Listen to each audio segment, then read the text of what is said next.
Chavakkad നഗരസഭയുടെയും beach destination management കൗൺസിലിന്റെയും സംയുക്താഭിമുഖ്യത്തിൽ 2 ദിവസങ്ങളായി നടന്നു വന്നിരുന്ന ബീച്ച് ഫെസ്റ്റിവൽ സമാപിച്ചു. സമാപന സമ്മേളനം കേരള പ്രവാസി ക്ഷേമ board chairman KV Abdul Khader ഉദ്ഘാടനം ചെയ്തു. 2 ദിവസമായിട്ട് നല്ല പരിപാടികളോടെ ഇവിടെ നടക്കുകയാണ്.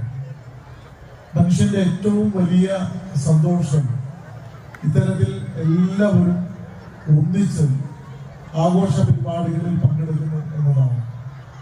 കടലിന്റെ തീരത്ത് ഒത്തുചേരുന്നത് തന്നെ വളരെ മാനസികോല്ലാസം ഉണ്ടാക്കുന്ന ഒരു കാര്യമാണ്.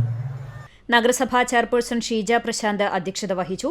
ജനപ്രതിനിധികൾ, രാഷ്ട്രീയ നേതാക്കൾ, സാംസ്കാരിക രംഗത്തെ പ്രതിനിധികൾ തുടങ്ങിയവർ പങ്കെടുത്തു. വൈസ് ചെയർമാൻ KK മുബാറക് സ്വാഗതവും നഗരസഭാ സെക്രട്ടറി MS ആകാശ് നന്ദിയും പറഞ്ഞു.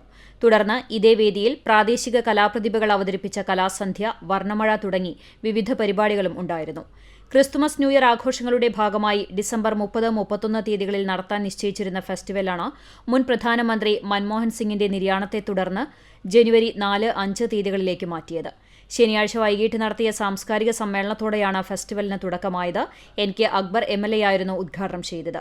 വിവിധ മേഖലകളിൽ പ്രവർത്തിക്കുന്നവരെ ആദരിക്കൽ, കായംകുളം പാട്ടുകമ്പനി ഒരുക്കിയ മെഗാ മ്യൂസിക് നൈറ്റ് എന്നിവയുമുണ്ടായി.